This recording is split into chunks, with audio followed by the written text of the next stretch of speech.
I've met with the Subaru Forester a few times, and as this current generation rides into the sunset, I think it deserves one last look. Not because it's a crossover with breathtaking soul, but because it likely marks the end of an era for Subaru.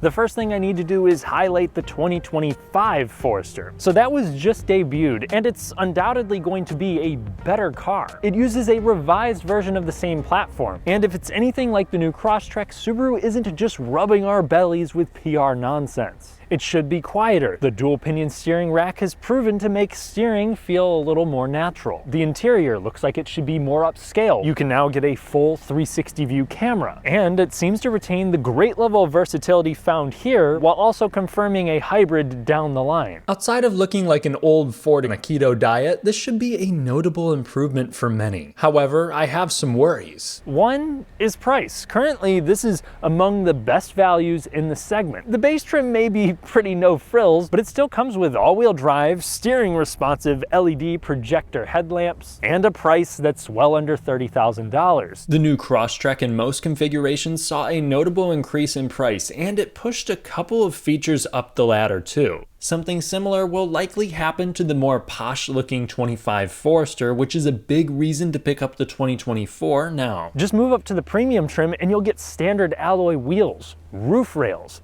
proximity unlock and lock, seats with lumbar adjustment, a ginormous sunroof, heated front seats, and 6 speakers, which should really be standard on the base model because without the tweeters there, it sounds like your favorite artists are having a concert with your ankles. While it seems like materials for the next generation should be improved, here they're not too bad. Panel fitment is okay, but the construction of everything is sturdy. You have nice looking stitching, a little bit of padding for where your knees will rest, and a few changes in textures to keep things from being too boring. While the seats are new for 2025, I'm happy with the ones in the 24. The seat bottom could offer a little more support, but they're plush and agreeable. Briefly, I'd like to thank the folks over at Royal on the Eastside in Bloomington, Indiana for letting me test drive new and used Foresters over the years. Royal East is dedicated to the community and refused to sell over sticker. If you're in the market, check them out. One aspect that separates the Forester from any other all-wheel drive Subaru is that it is the last model that uses analog controls for most functions. The 25 just slaps their big touchscreen in there, which to be fair is simple and at least gives you a few buttons, but I've always found it to be slower than the competition and it just dates itself very fast. Don't get me wrong, this 2024 could pass off as a 2014 with its 6.5-inch screen. You can upgrade that size, but none of them are going to have wireless CarPlay. Yet I love just having my physical HVAC controls or the big knob for X mode. Part of me wishes that Subaru would at least offer things like a head-up display or ventilated seats, the latter of which will come with the 25, but I can accept the lack of some features because the Forester has long been a value-minded, straightforward, and outdoorsy option. My concern is that the new one is moving toward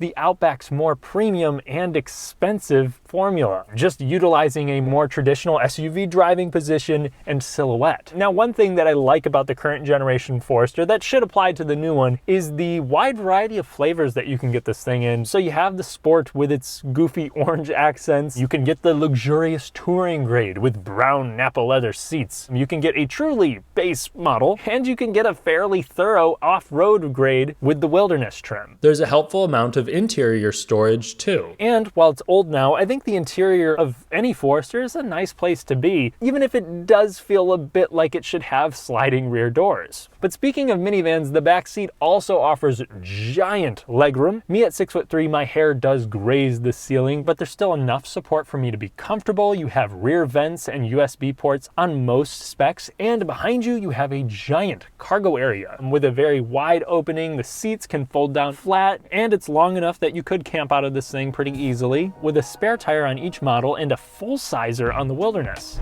Above anything else, what I think has helped this generation of Forester age well is the driving experience. One aspect that won't garner any enthusiasm is the powertrain. So the current gen has a 2.5 liter naturally aspirated Boxer 4, making 182 horsepower, 176 pound-feet of torque, and it is hooked up to a continuously variable transmission.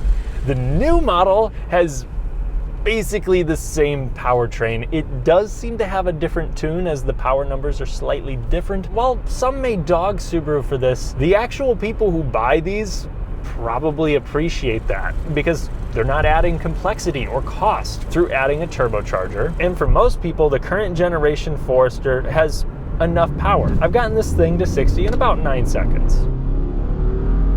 That said, it would have been nice to see a turbo option in the current model for people at high elevation. The CVT implementation is bittersweet too. So it reacts fairly quickly to my inputs. It never bogs down the engines, and I'd consider it more refined than older Subaru units. But at low speed, the throttle is a little inconsistent. It doesn't feel as linear or natural as a traditional automatic, resulting in a groaning absence of personality. The biggest advantage that the 2025 model will have under the hood is that it will offer a hybrid powertrain. I really hope that this is not a half-assed PHEV like the Crosstrek hybrid, and more so something that's RAV4 hybrid adjacent. I would expect gas mileage for the 2.5 to be identical, which isn't a bad thing. Just like with the Crosstrek and a lot of other cars these days, the new 2025 model is not a full redesign, yet it's more than just a mid-cycle refresh. It's riding on the same Subaru global architecture. They've just added like 10% torsional rigidity. Instead of changing things from the ground up, they tried to specifically address shortcomings for 2025, one of which was sound dampening. But the 24 doesn't disappoint me on that front. Wind and road noise are present, but inoffensive, though there is still an audible difference between it and the more premium Subaru Outback. But the all-wheel drive system is unchanged. It is Subaru's active symmetrical all-wheel drive, which is the only one in its class to offer a true full-time setup. It can send well more than 50% of torque to either axle and typically resides around a 60-40 split front-rear. They share the same 8.7 inches of ground clearance. As it sits, the Forester is among the best compact crossovers you can buy for some mild off-roading, especially with the wilderness trim, which I'm sure will work its way into the new gen here soon. And on top of providing the best all-wheel drive system in the class, I would also argue that this has the finest ride quality. And this is going into the new redesign. That flat 4 engine, just like in the new model, has a low center of gravity, so they don't need to stiffen it up to compensate. The final product is a vehicle that is smooth over the light to medium-sized imperfections. It still transmits them through to the cabin. I know what's underneath me, but it feels better than most of the class, and can take most large potholes on the chin without much drama. And despite its forgiving nature, the Subaru Forester handles well. So you have a pretty quick steering ratio on this thing. It doesn't have a lot of body roll, and it does a great job at staying planted in basically any situation. The problem with the Forester that the 2025 should be able to fix is the steering. So this one, yes, it's capable, but it's completely numb, and there's this vagueness on center that makes it feel like a simulation. The current generation Crosstrek uses a dual pinion steering rack, a feature coming to the 25 Forester as well, which, to keep things simple, means that there is less between your hands and the road. So if you're looking for something that's a little bit more engaging on a back road, waiting and probably paying more for the new model should be worth it. But one thing that you'll get with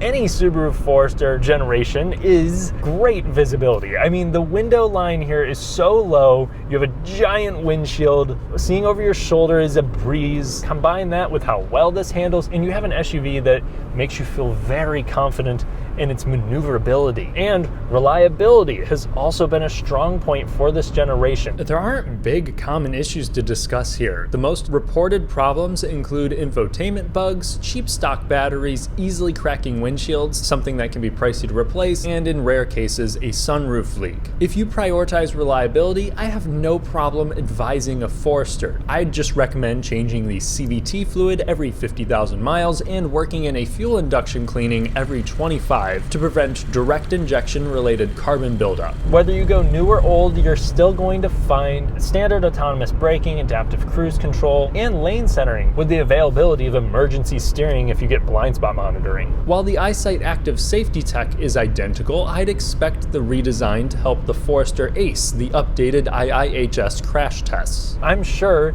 the 2025 will impress, but the current Forester offers the rugged simplicity that has made this nameplate stand out in its crowded segment. And the aggressive price made it a no-brainer for the person that wanted a versatile ride that could take them practically anywhere. To me, that's what the Subaru Forester's always been, and the new one might have lost touch with that. We'll find out for sure next year. In the meantime, the current Forester easily earns my recommendation.